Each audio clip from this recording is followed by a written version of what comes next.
Hello and welcome back to Speed Demon Painting. Today we've got a very exciting review for you, which is the Enlightened Faction Battle Group set, which was kindly sent to me by Warcradle Studios for review. Now these boxes are designed to be a complete starting point for somebody who is quite sure that they want to play with that given faction, the Enlightened in this case, in Armoured Clash, and just wants to jump into the deep end straight away. Let's take this sleeve off and see what is on the inside. The first thing that you will see is this pamphlet that has a QR code on it that will take you to the website where you can find the different build instructions for these models and also the different rules so you can get them onto the table and play with your opponent. In addition, we've got this giant bag of resin, which will build the behemoth that is inside of it, the commander unit for this force, and you will also find a bunch of bases, a lot of bases. Now we have seen these infantry bases before, but these are kind of new. These are the bases that will be used for the air units, the aerial units, and they might look like the ones from Dystopian Wars, but they're not. They've got some ground texture on there, so that's really neat to see here as well. And they did just tease that the aircraft will be getting an update very soon, so we might be seeing more of them soon as well. In addition, you find all the different gaming elements that you need to play. There are some proprietary dice, but you get loads of them, more than you realistically need during a game, so that's not really much of an issue. You also get the Command and Conquest deck, which is used to do power-ups, score secondary objectives, and give some bravery tests for your troops. Speaking of objectives, you also get this sprue, which actually has the objective markers, but also some turning templates and some measuring sticks to get you started. And in addition to these plastics, you also get 4 sprues that make up buildings for your table. I already have a video review up for these on the channel, so I'll be linking that one in the description below, so you can check them out in more detail if you so desire. Also, you get this big map in here, which is sort of a folded poster, where you can see all the different territories that belong to each faction. It's actually such a massive thing that I cannot capture all of it on screen, but it's really cool, and the backside of it has a poster element. Mine seem to come with the Union starter artwork, so that's really cool that they've got many different variants in there as well.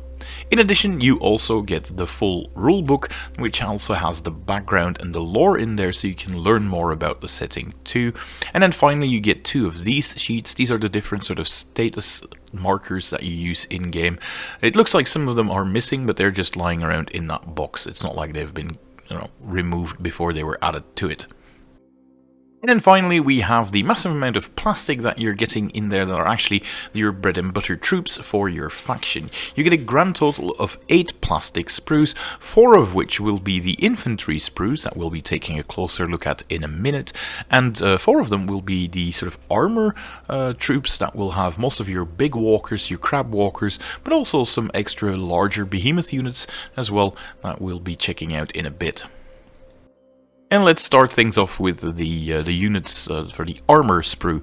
Now, on there are many tiny bits on there, such as these feet for the walkers, and there's also many different interchangeable bits for the big brute variants, some smaller cannons on there, but there are also luckily some larger pieces on there, such as these automata dogs, which seem to either come in one-piece models that don't require any assembly, but a few of them are sort of cut up in halves. That's fairly easy and straightforward to assemble. That shouldn't be much of an issue. And when it comes to denoting an officer, there are 2 different types of flying stands that you can use. We also have this sort of oval piece that will be holding up the flying units with these see-through sort of sticks that you can find on here with a ball joint, but the good news is that they are actually compatible with the see-through flight stands from Dystopian Wars with a small adjustment, and I'll be showing you that in a second. Other than that, it does come with some pretty chunky bits as well for the main vehicles. I don't expect that they'll be difficult to assemble. And when it comes to these big sort of Frankenstein-esque monsters, I was a bit afraid that there would only be 1 pose when I was looking at the blog, but it looks like there are 2 of them, and they come with many different weapon options, so you won't have a hard time making multiple variants of these big units, and they won't all just be monopose, which is nice to see.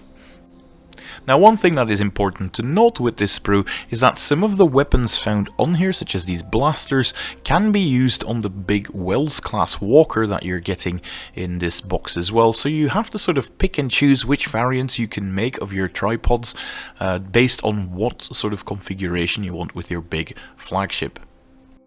The infantry units are a lot more straightforward. Quite a lot of these infantry models are just one-piece casts, and you get the smaller, cheaper expendables ones, which are the constructs, the citizens as they are called. You also get these flying jump pack troops that come with small little rotors that you have to glue on, so those are two-piece. Those are the examples of the little jetpacks that you will have to glue on. Doesn't look too tricky though. And then next up we have these Brutes Wardens, which come equipped with these big shields, which sort of protect your own units. And the Brutes are significantly taller compared to the regular infantry, which does make them easier to identify on the tabletop as well.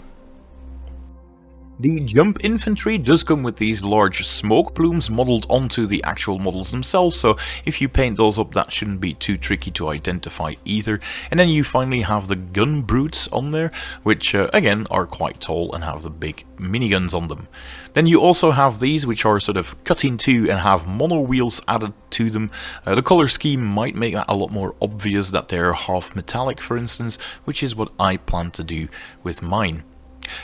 As far as the parts that have sort of an option that you have to make, you have to glue these two parts together and then either make the stalker units on there with their little legs, or you choose to make the mono wheels out of them by gluing that one bit below so they become the monocav. Looking at the sprues we have already had for the different infantries in the Armoured Clash, this one does look like it is fairly straightforward. These gun brutes, they're all just one piece. There's only a single type of banner on there to sort of glue together, which is nice and straightforward, so you won't be losing out a lot of models and a lot of banner models that you have.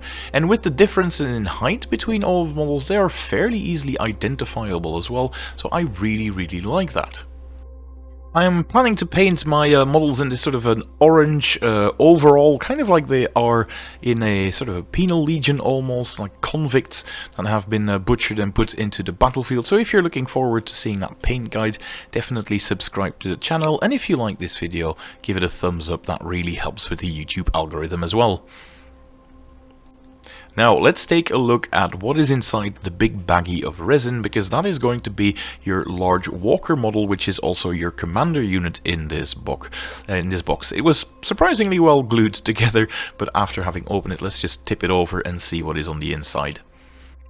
Now the first thing that is noticeable is the flash in between these parts, also largely because they have some support struts in there for the casting process, it seems, and taking this off is probably going to take some time. One side has some pretty noticeable mold lines in this case. That is going to have to be filed down. Now luckily resin is an easy material to do this with, but you do want to take your time and clean this up a bit before you start assembling it. The other sprue had it way less bad when it came to the mold lines, but the first one had some pretty egregious ones, and that is going to be taking a bit of cleanup. Right. In addition, you also get a couple of feet pieces on here. These did not come with any sprue gates because, well, these seem to be made out of one-part molds, so again, those the usual bit, just scrape off a bit on the bottom and you're good. Then there is this sprue with lots of tiny little parts on there which are going to build your variants. You've got one harvester variant and you've got a shooty variant. You sort of have to pick which one you want to build. This large round bit goes at the bottom of the central bit that you can see easily drops in here, and this is the large part that is going to take the platform that your commander sits on and that the legs will be glued to. And then finally you've got a bunch of different knee plates that you can put on all the different joints, and also helps a lot with hiding any mold lines, so don't go overboard on some of these parts because, well, they are very nicely tactically covered up. Then we've got these two ball turret elements, that sort of depends on which variant you make that you're going to use. And you also get these little squibbly bits that you're going to have to glue the plastic weapons onto that we've just seen on the armor sprue. Now the big central elements are pretty straightforward. You've got the back bit, which is sort of like an arachnid part that goes onto the center. You just have to clip that one out, clean it off a bit, and glue that one on. That one didn't have many mold lines, so it's just a bit unlucky, I suppose, with the legs that one was so obvious. You will have to clean off the flash again between those parts, but when it all comes together, you are left with a massive behemoth unit, and I've shown it here in comparison with some of the other ones, and this one, yeah, really is the biggest one they have released yet. And here you can see what I mean with the little plastic parts. You did have to put quite a bit of super glue in there because there was a bit of a mismatch between the size of the hole and the bit that had to go in there, but nothing that a bit of extra super glue couldn't fix. And after having removed and cleaned everything up, I'm left with a lovely little model that I can't wait to finish. And I also plan to add a few of the plastic commanders to the top there as well to embellish it, and you should have plenty of them by my counts when I was looking at the infantry. And I have to say, I'm really impressed with the sort of variation that I've been able to get with all of these different landships in Armoured Clash, because every faction does have its unique landship, which makes it makes it for a more interesting choice which faction you end up choosing. Now, if you just like to have the biggest model on the board, this one really is just wider, taller than all of the other ones, so that's really cool. One small little tidbit I wanted to show you as well was how you could use the Dystopian Wars sort of see-through flight stems on your models. And well, you can take your excess flight stems from Dystopian Wars and sort of clip them off. They all come with this little ball joint thingy on the sprues that nobody really seems to use, but I figure it's because of things like this, because, well, the ball joints are completely compatible with the rotors, so that's always nice to see and requires a minimum of conversion work. This is the little tripod that I've been able to assemble. I went for the anti-air variant because I had used the blaster weapon from the Mars on this one, but I sort of wanted to show you off how big they are. They're significantly taller than most other vehicles because the Ironhide was the tallest one that we've seen so far. This one really does look like you can just walk across the other model, so they actually can rules-wise, which is really cool to see. So it's very nice to see a very different profile of your units with this faction compared to what we already have. And finally, I've got a nice little comparison in size of the crab crawler compared to the other ones. This one does look a lot tinier because it doesn't have the long spindly legs, but it still really looks cool compared to the other ones, and I went for the anti-infantry variant.